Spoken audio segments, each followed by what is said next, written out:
성경 에베소서 4장 1절부터 4절까지 제가 한 절 읽고 여러분이 한 절 읽고 교독하시겠습니다.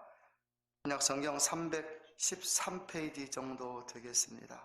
에베소서 4장 1절부터 4절까지 말씀입니다.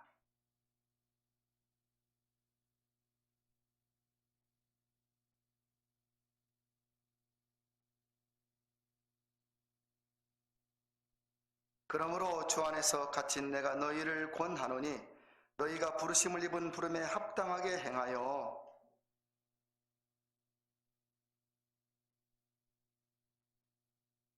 정 안에 매는 줄로 성령이 하나 되게 하신 것을 힘써 지키라.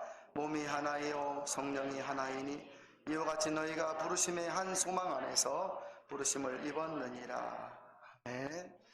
세상에서 가장 행복한 곳이 되어야 할 곳이 두 군데가 있습니다. 가장 행복한 곳이 되어야 할 곳 두 군데, 하나는 교회요, 하나는 가정입니다. 저는 우리 다운교회도 행복한 곳이 될 수 있기를 바라고 여러분의 가정도 다 행복한 터전이 될 수 있기를 진심으로 축복합니다. 교회와 가정은 비슷한 면을 가지고 있습니다. 가정이 평안하면 자녀들이 행복하고, 또 가정이 평안하면 그 안에서 되어지는 일들이 얼마나 기쁘고 감사한 일이 많습니까? 그러나 가정에서 부모님이 혹시 싸우고 혹시 또 가정에 문제가 있어서 걱정, 근심이 많으면 그걸 바라보는 자녀들, 그걸 바라보고 자라는 자녀들, 또 그 가족 구성원들은 걱정과 염려 가운데 지내고 있음을 아셔야만 합니다. 우리나라도 비슷할 것 같아요. 제가 예전에 미국에 있을 때 중학생들이 가장 두려워하는 게 무엇이냐면, 중학생들이 설문조사를 했는데 가장 두려워하는 게 무엇이냐면 부모님이 잘못되는 것이었어요.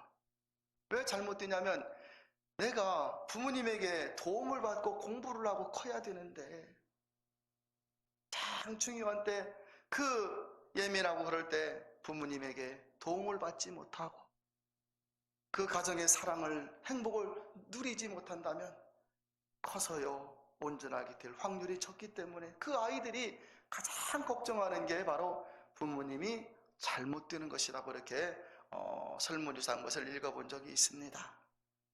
저는 여러분들 때문에 가정이 평안하고 가정이 행복하고 가정의 축복의 터전, 그 축복의 터전이 다 될 수 있기를 진심으로 소망합니다. 교회도 평안해야 합니다. 교회이고 평안하면 성도들의 신앙생활도 그래도 평안하게 됩니다. 부흥도 할 수가 있습니다. 그런데 교회가 혹시 싸움이 있다든지 분란이 있고 다툼이 있으면요, 이 사명 감당한다는 것은 둘째고 부흥도 둘째입니다. 같이 예배드리고 같이 말씀을 읽고 같이 찬송을 부르는데 여러분, 싸움이 있고 다툼이 있으면 정말 주님의 사랑으로 그게 녹여져야 되는데 여러분, 그게 쉽지 않지요.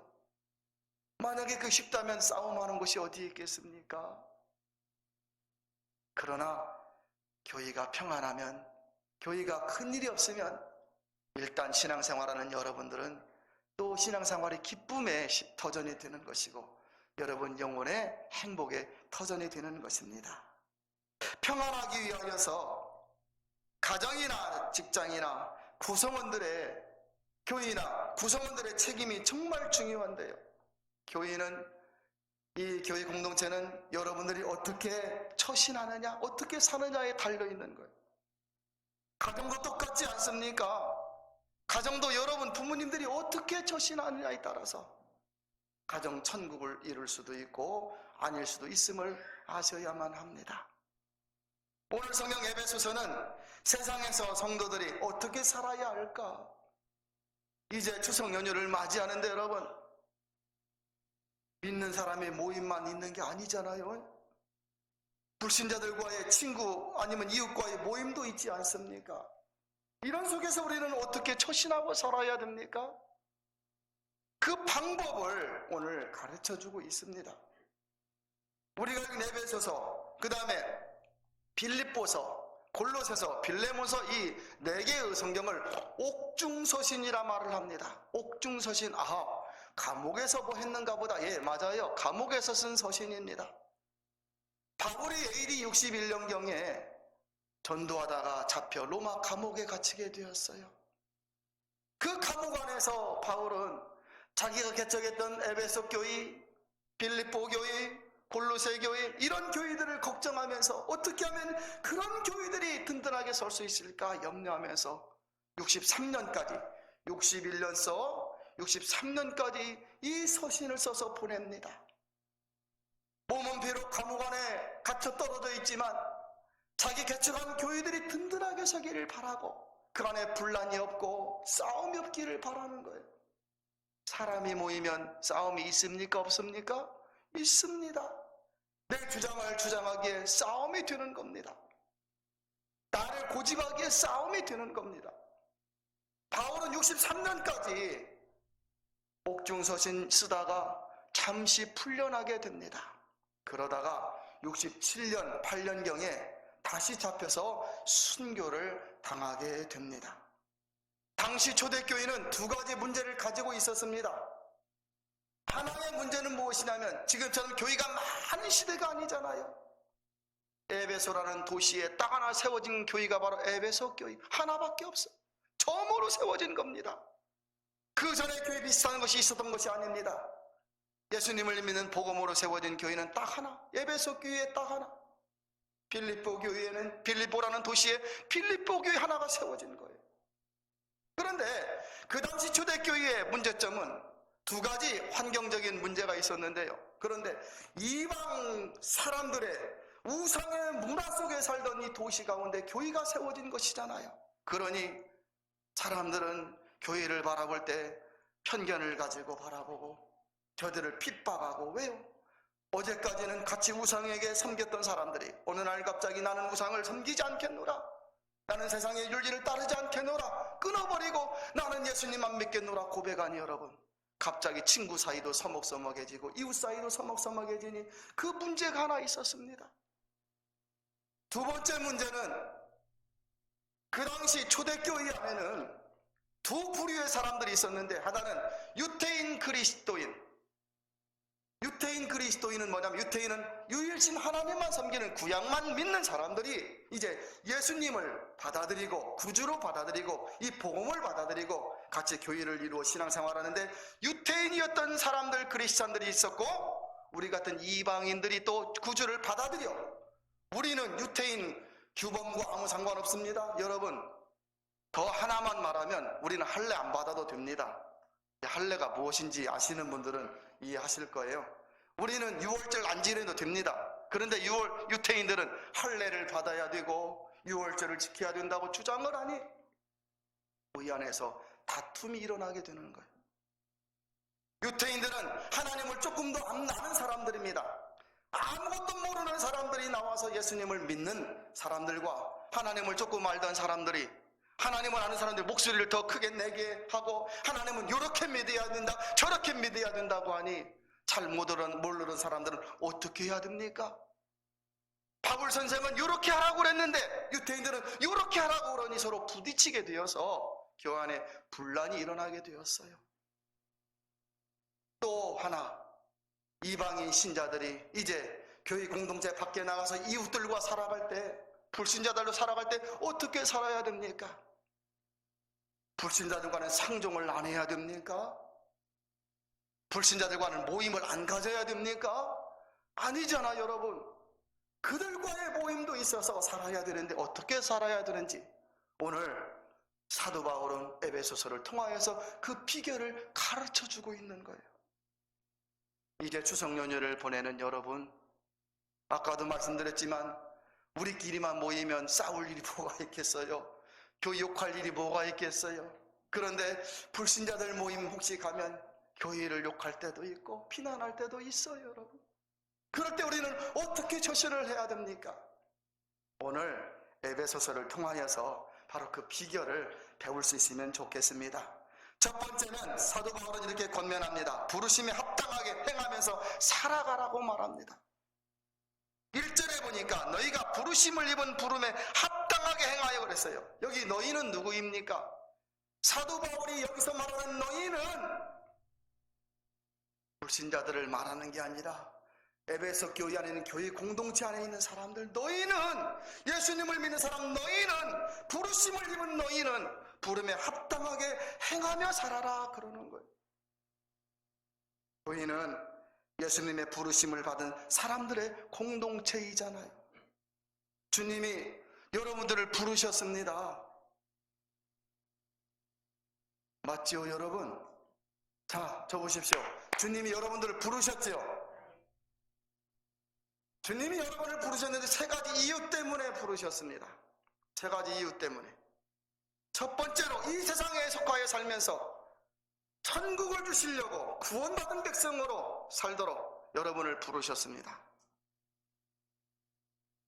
우리 인생이 100년, 1000년 된다면 참 인간이 너무너무 교만할 거예요.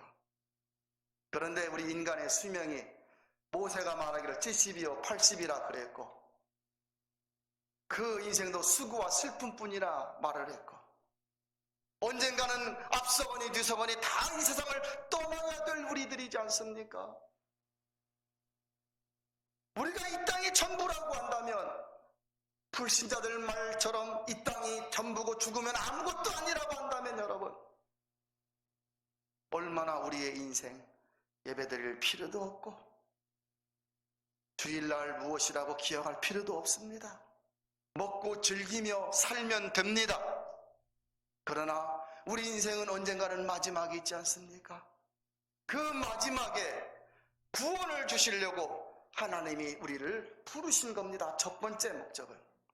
두 번째는 우리를 부르신 목적은 하나님의 자녀 되어 살라고 부르신 거예요. 구원받은 사람은 막 살면 안 됩니다. 구원받은 사람은 이걸 먹어야 될지 말아야 될지 구분할 줄 알아야 됩니다. 구원받은 사람은 가야 할지 가지 말아야 할지 알아야 됩니다. 친구가 나이트클럽 가자 그래요. 그냥 가서 즐기기만 해. 맥주 먹지 말고. 그런다고 따라가면요, 가면서 친구가 먹으면 분위기 때문에 먹게 되는 겁니다. 구원받은 사람은 생활이 달라야 되는데 예수님께서는 분명하게 구원받은 사람에 대하여 말씀해 주셨습니다. 너희는 세상의 빛이라. 너희는 세상의 소금이 되어 살아라 그랬어요. 빛은 무엇이에요? 이렇게 살면 안 됩니다. 이렇게 살면 안 됩니다. 구원받은 자의 모습이 무엇인지를 보여주라는 것이잖아요. 너희는 세상의 소금이니 소금이 그냥 덩어리만 있으면 무슨 의미가 있겠습니까? 아무 쓸모없는 것이잖아요. 소금은 녹아져야 되는 것이잖아요, 여러분. 세상에 나가서 녹아져서 친구들과의 모임 가운데 녹아지고 연휴 기간 동안 녹아져서 하나님이 무엇인지 주님이 누구이신지를 보여주라는 거잖아요. 삶으로. 그래서 첫 번째는 주님이 부르셨는데 우리를 무엇으로요? 구원받게 하려고 부르셨고, 두 번째로는 하나님의 자녀 되어 살라고 부르셨고, 세 번째로는 사명을 위해 살라고 부르신 겁니다. 사명이 있습니다. 우리에게 사명은 뭐예요? 전도잖아요. 영혼 구원. 오늘도 일부 예배 때 우리 전동배 님이 등록을 하셨어요. 참 부단히 정성을 많이 들였지요. 부단히 정성을 들였어요. 전병주님의 아드님인데 그분이 생각도 있고 경험도 있으니까 절대 교회에 안 들어올 것 같은 그런 분이셨는데, 오늘 오셔서 기도받고 예배 전에 기도받고 예배를 아버지와 같이 드리고 이제 신앙생활 하겠노라고 등록을 했어요. 여기에는 어느 권사님의 정성도 있었고 또 같은 기도의 정성이 있었습니다. 여러분, 한 생명이 성전 안에 들어와 예배드린다는 게 얼마나 하늘에서는 오늘 잔치가 벌어졌을 것이라 저는 생각을 해요. 문영주라는 그 어머니가 있었습니다. 옆에 한방병원에 예전에 입원해 누워 계신데 어떻게 알게 되어 계속 전도를 하고 그분을 막 찾아가고 그분을 기도하다가 그분이 예수님을 영접하고 돌아가셨잖아요. 그걸 보고 그 남편 전병주님이 믿게 된 거예요. 그러면서 그 가정 한 명 한 명이 이렇게 성전에 오는 걸 보면서 우리의 사명은 여러분, 이 땅에서 우리 부자 되고 잘 되고 잘 먹고 잘 살고 그게 아니라 그건 하나님이 주시는 은혜이고 우리의 사명은 영혼을 구원하라고 우리를 부르신 것입니다. 자, 세 가지 때문에 부르셨어요. 첫째로는 구원받은 사람 되라 부르셨어요. 그래서 우리는 천국 가는 사람이에요. 두 번째로는 하나님의 주님의 자녀 되어 살라고 부르셨고, 세 번째는 사명을 위해 살라고 부르셨어요. 그런데 오늘 바울은 뭐라고 합니까? 너희가 부르심을 입은 부름에 합당하게 생활하라 그러는 거예요. 하나님의 백성이니 여러분 나가서 어떻게 살아야 됩니까? 내 맘대로 살아야 됩니까? 먹고 싶은 거 다 먹고 하고 싶은 말 다 하면서 가고 싶은 거 다 하면서 살아야 됩니까? 그게 아니잖아요. 성도가 아름답고 귀한 것은 입은 옷이나 화장 때문이 아니라 주님의 부르심을 따라 말씀대로 살려고 노력하는 그 모습이 너무너무 귀하기에 그 모습이 천사도 부러워하는 아름답고 귀한 것이 되는 것이지요. 교회 공동체가 아름답고 귀한 것은 뭐 인테리어나 겉모양이 화려한 것이 아니라 주님의 부름받은 성도들의 모임이기에 그런 것이잖아요. 추석 연휴인데 얼마든지 가족끼리 펜션으로 방 얻어놓고 놀러갈 수 있어요. 그러나 여러분이 여러분의 교회이기에 여러분의 성전이기에 어디를 가더라도 예배드리고 오늘 안식일날 주일날 예배드리고 어디를 가는 것 하나님이 오늘 이 예배 자리에 나온 여러분들을 얼마나 기뻐하시겠습니까? 이사야서 1장에 보면 하나님이 이스라엘 백성들에게 진노하십니다. 소도 주인을 아는데, 이사야서 1장이에요. 소도 주인을 아는데 나귀도 주인을 알아요. 그런데 이스라엘 백성들에게 책망하시는 이유가 뭐예요? 이스라엘 백성은 그들의 주인이신 하나님을 알지 못하는 것. 고려 신학교를 설립한 한상동 목사님이 계십니다. 일제시대 때 신사참배가 뭐예요? 이런 위패에 놓고 거기다 절하라 그러는 거예요. 그러면 살려주겠고 고문도 안 시키고 괜찮게 살 수 있게 해주겠다 하는데 거기다 절을 못하는 거예요. 절을. 왜? 이게 신사니까, 우상이니까. 그래서 한상동 목사님이 잡혀갔습니다. 끌려갔어요.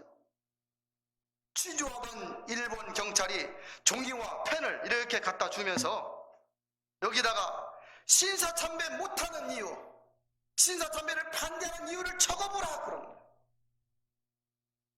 여러분, 예수님 믿는 이유 적으라면 몇 개나 몇 가지나 적을 수 있겠어요? 자, 종이와 펜을 주었어요. 예수님 믿는 이유를 한번 적어보라 그러면 몇 가지나 적으시렵니까? 내가 왜 예수님을 믿어야만 하는가? 적으라고 한다면 여러분 어떻게 적으시렵니까? 한상동 목사님은 여러분 그 위패에다 절하는 게 고개 한번 숙이는 게 뭐가 잘못이에요? 그런데 그걸 안 하고 잡혀와 끌려가면서 종이를 주니까 이렇게 써 내려가기 시작했습니다. 첫째, 10계명을 어기게 되니 하나님이 노하심으로 나는 신사참배할 수 없다. 둘째, 인생의 본분이 하나님을 영화롭게 하는 일인데 다른 곳에 절하라니 나는 신사참배 이 위패에 절할 수 없다. 셋째, 신사참배하면 가정도 국가도 망할 것이므로 할 수 없다. 넷째, 여기다 절하면 나 자신이 지옥 갈까 두려워 할 수 없다 등등등을 쭉 써내려갔어요. 일본 경찰이 할 말이 없었다는 거예요. 너무나 당당하니까. 한상동 목사님 마음속에는 하나님이 자신을 왜, 주님이 나를 왜 부르셨는지 분명한 그 사실이 마음에 새겨져 있었던 것입니다. 여러분, 추석 연휴에 더욱 하나님의 사람으로 살려고 노력을 하십시오. 평소보다 마음이 나태해져요. 연휴라고 생각하니까. 그렇지만 할만하면 아침에 기도를 하고 저녁에도 기도를 하고 시작하시고 주님의 부름받은 자로 연휴를 살아갈 때 나를, 우리를 부르신 주님을 기쁘시게 하는 사람이 될 것입니다. 둘째로 이 추석 연휴에는 주님의 사랑을 실천해 보십시오. 거기 이 3절에 보니 이런 말이 있지요. 2절에 보니 2절에 모든 겸손과 온유로 하고 오래 참음으로 사랑 가운데 서로 용납하고 그랬어요. 겸손, 온유, 인내가 그냥 됩니까? 여러분 그냥 됩니까? 주님의 부름받았다는 분명한 의식이 있어야 5번 성질낼 거 3번 성질내고 3번 성질낼 거 1번만 성질내고 참고 온유하게 견딜 수 있는 것이죠. 겸손이 쉽습니까? 자신을 막 자랑하고 드러내고 싶은데 이게 잘 안 되는 거예요, 여러분. 온유하는 것이 쉽던가요? 누가 건드려보면 압니다. 한번 찔러보면 알아요. 저 사람이 진짜 온유한 사람인지. 목소리가 작은 사람이 온유한 사람이 아니라 한번 찔러보면 다 나타나는 거예요. 성질이 나고 혈압이 오르는데 온유하기가 쉽지가 않지, 여러분. 오래 참는 것이 쉽습니까? 인내하고 기다리는 거 쉽지가 않잖아요. 기도하는 분들도 기도하다가 하나님이 쉽게 응답을 안 주시면 쉽게 시험 버리고 시험 들고 실망하게 되는 모습들을 많이 보아요. 기다리면 되는데. 오늘 성경은 성도는 사랑 안에서 겸손하고 온유하고 오래 참으라 말씀합니다. 사랑하는 사람끼리는 부드럽고 참아줍니다. 손주가 이쁘면 정말 손주는 이쁘대요. 저도 아직 없어서 그러는데 손주는 정말 이쁘대요. 저기 은우가 와 있는데 속시계도 다 참을 것 같아요. 유인한 집사님은 막 집을 난장판에라도 다 용납하고 참아줄 것 같아요. 손주가 이쁘면 다 되는 거예요. 사랑하는 사람끼리는 온유하게 됩니다. 사랑하는데 큰 소리칠 핏대 올리고 소리 지를 이 일이 뭐가 있겠어요? 다 조곤조곤 조용조용해도 다 이해가 되죠. 통하죠. 그러나 사랑이 떠나면 그 하는 일이 그냥 미흡게 보이고 사람의 마음이 강팍해지고 거칠어지고 참지 못하는 것이죠. 교회도 서로 사랑이 없으면 서로 용납이 안 되고 겸손하지 못하고 막 힘들게 되는 걸 많이 보잖아요. 그러나 사랑이 있으면 이해가 됩니다. 용납이 됩니다. 서로 이렇게 잡아줄 수가 있습니다. 가정도 사랑이 있으면 용서와 관용과 이해가 있습니다. 그러나 사랑이 없으면 갈등과 반목이 일어나는 것이죠. 올 추석 연휴에는 겸손하시고 온유하시고 인내하시고 사랑 가운데 용납하고 한번 살아가 보십시오. 누가 교회를 비난해도 예를 들어서 친구들이 교회를 말해도 야 네가 몰라서 그래. 막 성질은 나도 막 어떻게 하고 있어요. 그런다고 막 뭐 같이 대항하겠습니까? 그렇지 않잖아요. 누가 막 교회를 욕하는 거 막 성질이 납니다. 그래도 사람 참 몰라서 그러는 거예요. 몰라서. 넓은 마음, 따뜻한 마음으로 자녀를 격려하고 부모를 사랑하고 주님의 말씀을 기억하고 살아서 행복한 복된 연휴를 보내시기를 바랍니다. 마지막 셋째로 하나 되게 하신 것을 힘써 지키십시오. 3절에 나오지요. 평안에 매는 줄로 성령이 하나 되게 하신 것을 힘써 지키라 그랬어요.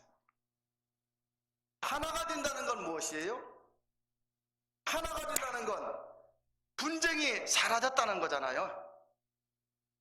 하나가 되었다는 건 분란이 없어졌다는 거잖아요, 여러분. 그렇죠? 손을 잡았다는 거잖아요. 하나가 되었다는 것은 마음이 하나가 되었다는 것이잖아요. 하나님이 여러분의 가정, 우리 교육공동체를 하나 되게 해주셨어요. 우리 교육공동체는 하나이잖아요. 여러분의 가정도 지금 평안하게 지내고 계시잖아요. 이걸 지키라 그러는 거예요. 지켜나가라. 노력하라 그 뜻이지, 여러분. 성령 안에서 하나가 된 것을 지켜나가는 비결은 평안한 거예요. 평안. 내가 화평의 사람이 되는 겁니다. 교회도 가정도 평안이 얼마나 필요합니까? 평안해야 행복할 수 있고 평안해야 웃을 수가 있잖아요. 이 시간 우리들의 모습을 한번 살펴보십시오. 남편들에게 말합니다. 남편인 나 때문에 아내가 힘들고 어렵지는 않고 있는지 한번 생각해 보십시오. 잘해주시라 그 뜻이에요. 아내들에게 말합니다. 아내인 나 때문에 남편이 힘들고 어렵고 염려 가운데 있지는 않는지 한번 생각해 보십시오.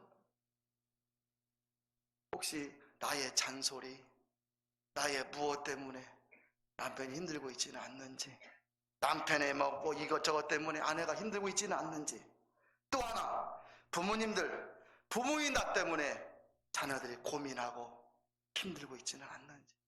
여러분 자녀들 고민 많이 하며 살지요. 세상이 갈수록 어려우니까 그런 거예요. 자녀들을 말합니다. 자녀들, 나 때문에 부모들이 눈물을 흘리고 있지는 않는지, 한숨을 쉬고 있지는 않는지, 직분자인 나 때문에 이 주님과 교회가 힘들고 있지는 않는지 가만히 생각해 보는 것입니다. 말씀을 듣고 깨닫는 게 얼마나 중요해요. 말씀을 듣고 깨달은 나 한 사람이 얼마나 중요해요. 주일날 예배드리나 설교가 아니고, 요새는 세상 사람들도 설교라는 단어를 씁니다. 이 설교가 여기 설교로 끝나는 게 아니고 여러분의 마음에 새겨지고 깨달음이 있어서 이 설교를 깨달은 여러분들 때문에 이 다운교회는 물론이고 여러분의 가정도 평안하고 자녀들도 행복해질 수 있기를 진심으로 소원합니다. 이번 추석 연휴를 보내면서 화목하게 하는 성도들이 되십시오. 내가 조금 참고 내가 조금 수고하면 됩니다. 가우와 만사성이라. 어떤 집은 보니까 가운으로 해가지고 액자로 딱 가우와 만사성 써놨어요. 가정이 화목하면 만사가 이루어진다 뜻이잖아요. 그렇죠? 가정이 화목하면 만사가 이루어져. 교회를 비난하는 자리가 혹시 있을 수 있어도 내가 웃어버리면 되고, 또 어렵고 힘든 그런 상황이어도 내가 조금 자세를 낮추고 희생하면 모든 것이 다 아름답게 변해버리잖아요. 사랑하는 다운교회 성도 여러분, 이번 추석 연휴에 세 가지를 말씀드렸습니다. 부르심에 합당하게 주님의 자녀답게 살아가시고, 두 번째로 겸손과 온유, 인내로 살아가시고, 세 번째, 여러분이 하나님의 은혜로 지금 살고 있다면 그걸 지키려고 노력을 하십시오. 그래서 이번 추석 연휴 기간 동안 여러분 때문에 여러분을 만나는 사람들이 기쁘고 행복하고 감사하고 웃고 그런 연휴 기간을 보낼 수 있기를 진심으로 축복합니다.